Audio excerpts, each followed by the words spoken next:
Yeah.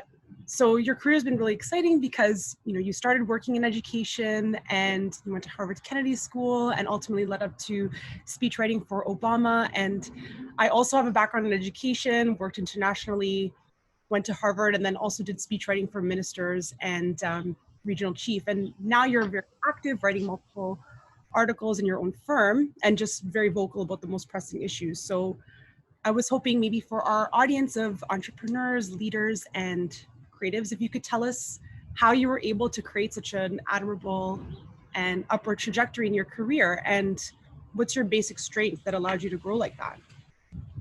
Oh, that's kind of you. It makes it sound like there was a plan or that I was connecting the dots going forward, which I wasn't.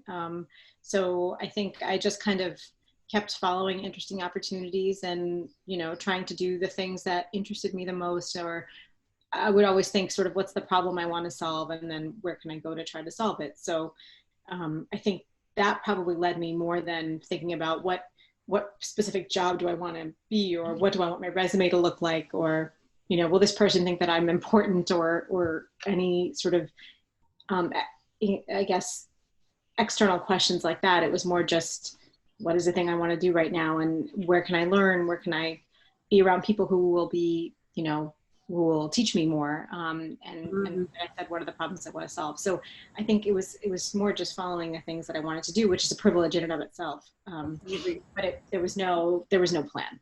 Yeah. Was there someone that really believed in you early on before you even saw yourself, fully realized? Like, who was someone that really believed in you?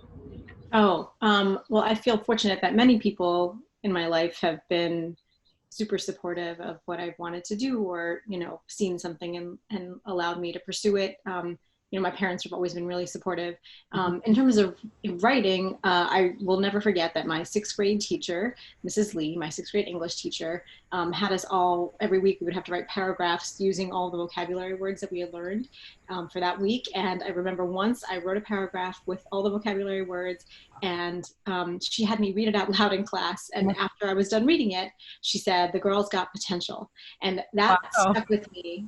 That stayed with me, till now. I'm telling you the story now, and I'm 40 years old. Like that is that kind of encouragement that a teacher gives you at such a young age, when you don't even know really what potential means because your world is so small.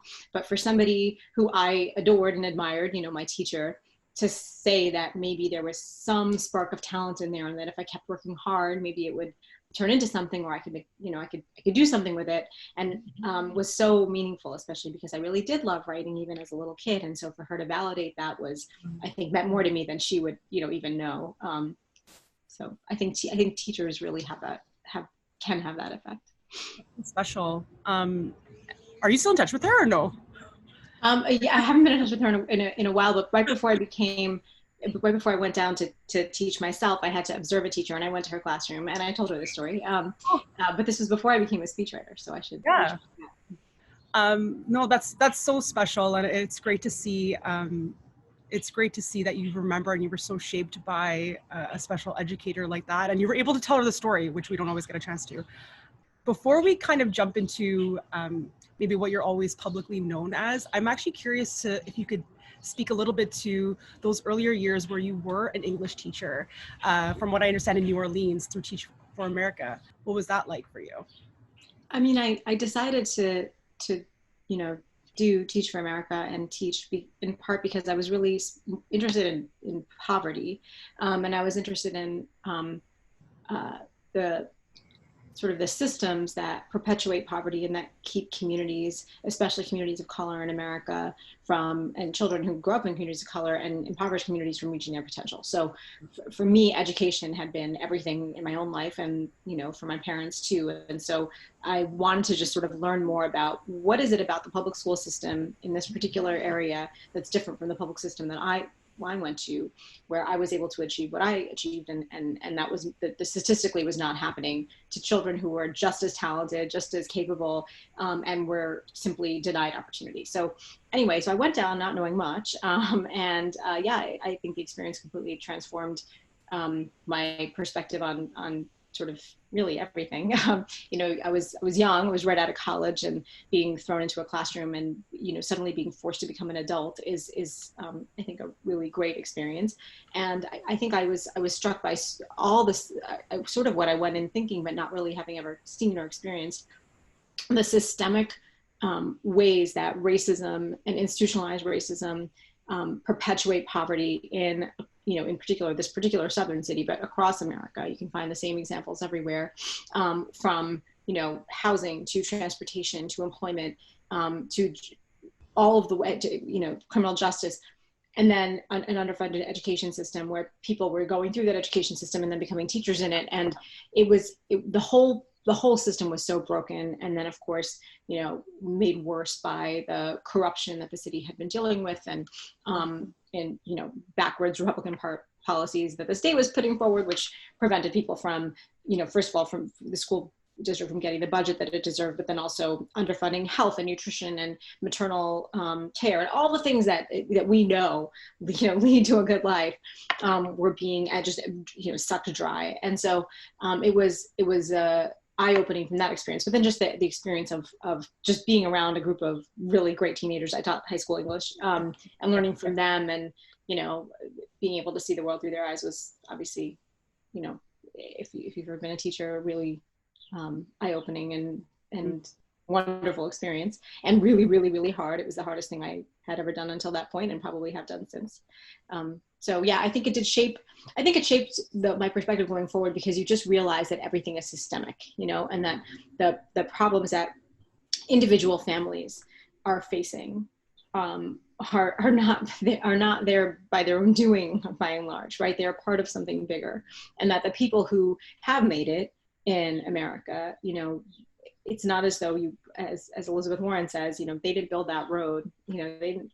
Exactly. There's a public system that has shaped people's ability to advance, and has deliberately left certain people out. And I think that shaped my sort of view of public policy going forward, but it's also why I wanted to go into policy, because I felt like there were systemic changes that needed to be made. Yeah, that's really interesting. I mean, education is an indicator, and there are other, you know, interrelated factors that impact that. And even in Canada too, we actually across North America too, there's that added layer that the education system has been deliberately used to kind of erase or remove certain people, right, with residential schools or with Indigenous communities and stuff. So it's just, whether it's that or it's communities suffering from, you know, poverty, and it just can become very complicated. And did education policy sort of be a through line for you even when you were working in the White House, or is it something that you always wanted to return to in a way? Yeah, I mean, I definitely did. You know, I wasn't a policy person in the White House, but anytime there's an opportunity to do something related to education, I would certainly pick up on it. And I think that just having been in the classroom, but then also worked on the policy side before I became a speechwriter, that does shape your perspective. And so, you know, I had a sense of how policymaking is done, but then also what the policy aides who were focused on the policy would want in a speech, and then, you know, be able to have a conversation with them about why we might need to change the language to make it more persuasive to people who aren't policy wonks, you know, to put it into plain old English. But yeah, I think that it definitely, you know, was something that has continued for me, and is something that's still really important to me. Yeah. I mean, I think that the President Obama was in office at a time that social media platforms were sort of exploding. So, you know, the course of his 8 years really saw an evolution in technology. And so, you know, if the message itself can be tailored to any group of audiences, but I think what the key insight from the Obama presidency, and really I think initially came from the First Lady, was that you could reach different audiences using these new technologies. And so, you know, President Obama was not afraid to use Snapchat or Instagram stories and Twitter, and were stories, I don't even know if stories were around back then. I don't know.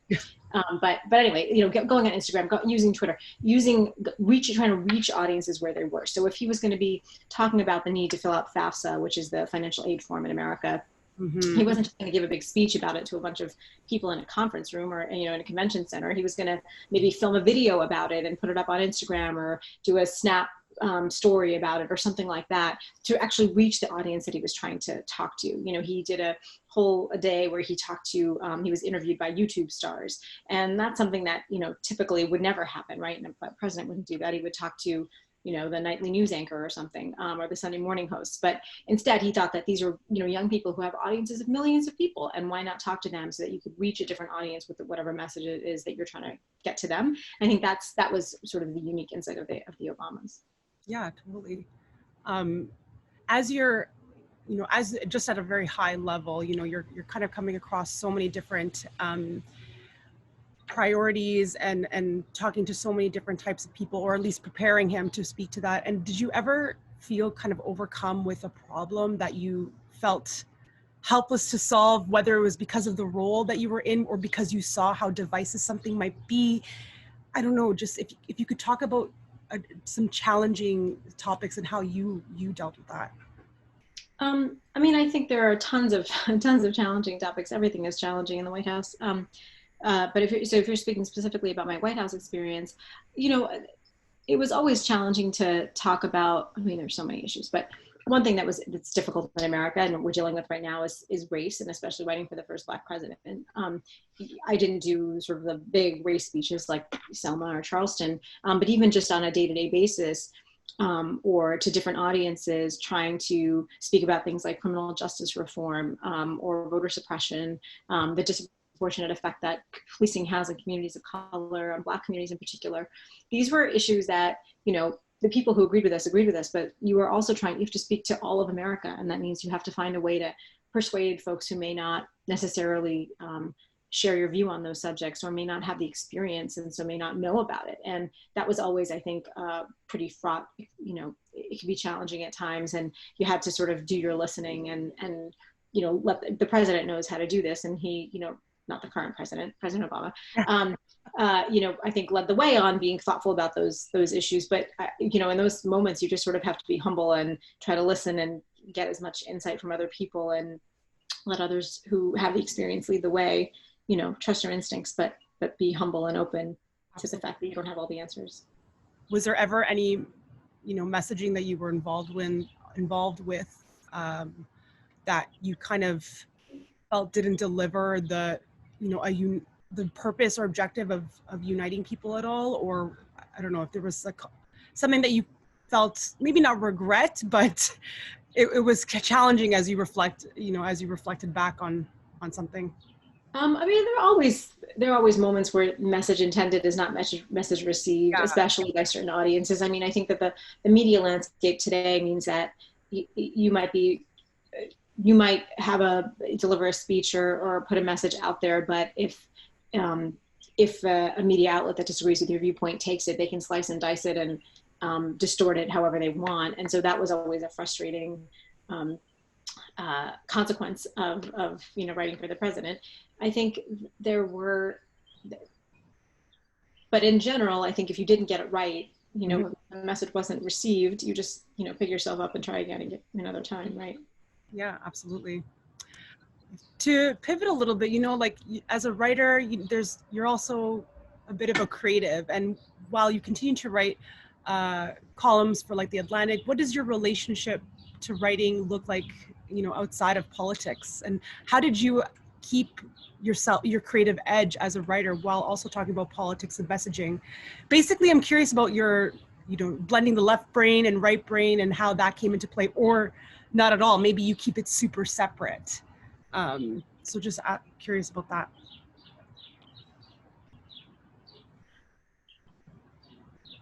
I guess I haven't thought about it so cleanly. I don't think there's such a differentiation in a given writer's brain. So, you know, now I work with a range of different clients on speeches and op-eds and message strategy. So, you know, both in politics, but in other areas too, across industries and nonprofits and things like that. So I still sort of do similar work to what I was doing in the White House, but for a range of different clients. And then I also write, you know, under my own name, as you said, mostly political commentary. I think writing is always just a muscle that it's a muscle you have to exercise. You're not gonna, I think when I was younger, I imagined that writing is the sort of thing that you just, sit in a coffee shop and wait for inspiration to hit you, and then you'll just write something. I mean, that's not really how it works. It's practice. If you want to be a writer, you have to write. And so then that means that you get up in the morning and you start writing. And I think what the good thing about being a speechwriter and having to do this for a living is that you operate on a deadline. Mm-hmm. And deadlines mean that there's no time to wait for inspiration to hit you. You just have to work and you have to keep going. And so that has, I think, translated into writing I do under my own name, for example, because that deadline-driven nature forces you to cut away at the cobwebs and push back against the inertia that can come about and just sort of do the work. I think the principles are the same across all kinds of writing. So I still, as Stephen King says, good writers read, right? So I, read widely and read writers I really respect. You try to take inspiration from different kinds of art, whether it's visual art or music or, finding inspiration in different ways. But the work is the same. You just have to write. No, I love that. And I've always been, someone with also a creative side to me, whether through music or painting and stuff. I really like to not be so romantic about it in terms of producing and creating. You kind of decide and commit to the work, and the inspiration flows from there. But the most important thing is to commit to doing it. It's less romantic. It's less like in the clouds. But I think that's how you really grow. I totally respect that and agree. Do you ever write more for the self-care side, like how there's journaling and all that? Do you ever do that? Or do you find your relationship to writing is much more cerebral for you personally?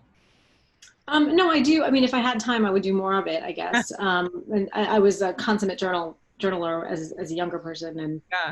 And throughout most of my life, there have been times when I've come back to journaling. But there aren't that many hours in the day. Of course. So kind of staying with this creative topic, publicly, again, you're known in communications and writing politically, but you also play music. And I do. Not outside of my house, but yeah. Okay, yeah. I did actually see, you have a gorgeous voice, by the way. And I saw this cover you did of Tom Waits, who I love. It is wonderful, wonderful. So I don't know if you could speak a little bit more to your life in music. I mean, what that's been like for you. I play piano, so like I love that little edge that you have there. So what's music like for you? Oh yeah, I mean, I've been a musician my whole life, an amateur, lazy one, but a musician. So yeah, I've sang and played piano and bass for most of my life. And it's one of those things where as you get older, unless you're doing it professionally, it's hard to hold on to. So I've tried to maintain it as I've gotten older to varying degrees of success and with ebbs and flows throughout time. And I'm lucky to be married to a musician. So my husband is the frontman of a band called Kingsley Flood, and he's a much more talented and serious musician than I am. And so, for example, that cover of Tom Waits' tune was his brainchild, and I just kind of went along for the ride. So yeah, I think in that cover I'm playing with him. So.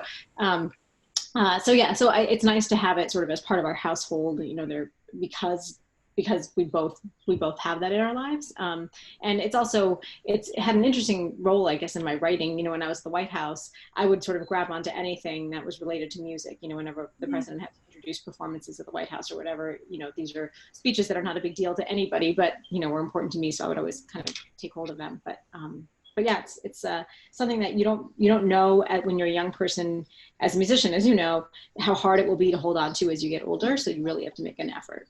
Yeah, that concerted practice. And actually, I was going to ask you what the view of the arts was like, with the first family during your time there. Is it something that you could include or involve in your experiences, or again, was it really compartmentalized? Because I know for me, a long time in my professional life or from working in a more political space, I really kind of kept things separate. I showed up with a certain way and left that part of myself not really visible, I guess. But in the end, there was a lot of ways to build bridges and build trust with different people or different communities on another side of the political perspective through the arts. It was actually a bridge building thing, which is kind of interesting. I don't know if you saw a little bit of that or there was a role for that at all. Yeah, I don't know if I totally understand your question, but I don't think it's something I've like hidden in my life. It's just something I do. It's not like you're going to start playing an instrument in your office. So it's not, you know, but I think it's, yeah, it's something that a lot of people share, and people always want to talk about music or share music, and, you know, what are you listening to? What are you listening to? That sort of thing. So What I do think you it's like? a vibrant part of people's lives. And I think that it's not, I don't think it has to be something that's separate. And that's probably true for all people who have things outside of their office or their work that they do, right? Whether they're athletes or, you know, I don't know how it is in Canada, but here I feel like a lot of people grow up playing music or playing a sport or doing something outside of their academics, right? And so this is not an uncommon thing. When I worked in the White House, there was one of our sort of top econ staffers also sang in a chorus, you know, and was like the musical director for it. And Nice. actually, I knew a few people like that. So it's not unusual. Yeah, and I think it's just nice to know that people have something outside of whatever it is they do. I knew somebody who was a great painter, and with, you know, on the weekends, that's what she did. And so I think everybody has something like that. Or if they don't, I would hope they would find it. Yeah, exactly. Does your husband have anything coming up that he's working on? Well, I guess in quarantine's a bit different, but we're in a quarantine. Yeah, they're working on new music, but oh, good. we're in a quarantine. Yeah, although I think there's a lot, just like there is with other aspects of work and life. You know, they're finding ways to share music and record through Zoom or whatever it is that they're using. So online concerts I've seen and stuff. right. Yeah, he streamed a show, so I think anything is possible.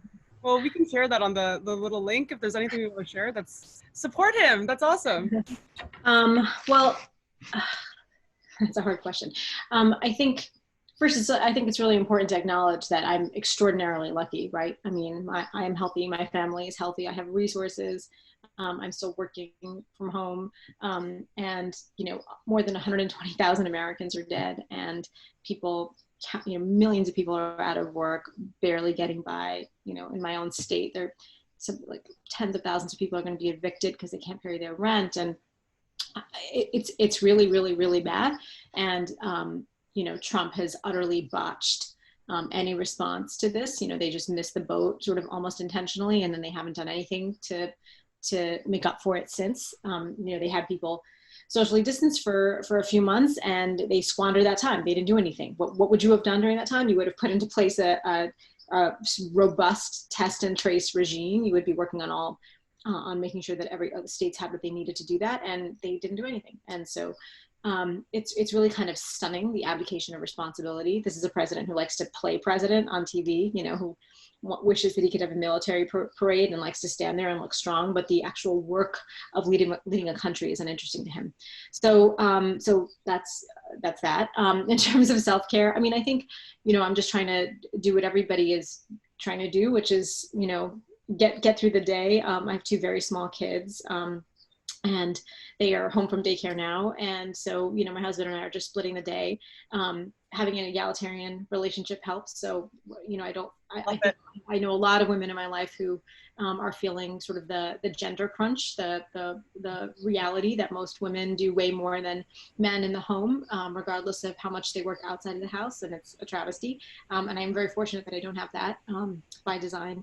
But I think, you know, all these realities, the unpaid work of women, and especially women of color, you know, what do we define as essential work? Who are the people who really matter in this time? You know, it's not the lawyer making millions of dollars a year. It's the person who's bringing me my groceries and putting herself on the line and trying to raise her own children. So I think all those ideas of what matters in life and in society are maybe being shifted.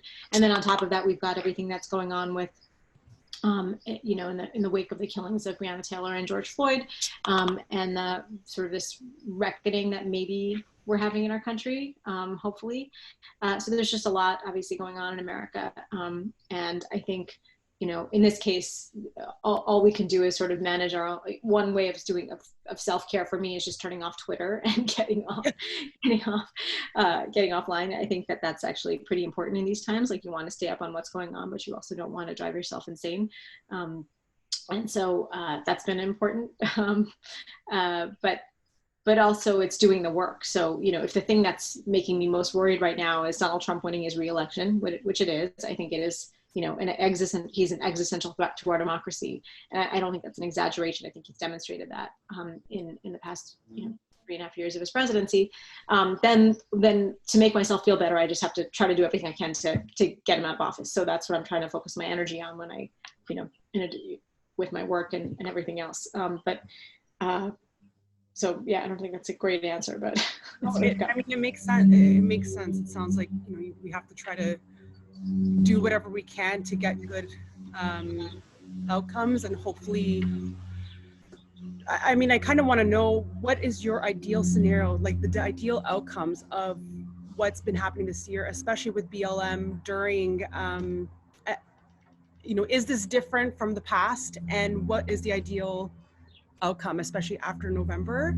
Not necessarily politically, I just mean, like, how do you see society as a whole, and what do you hope for?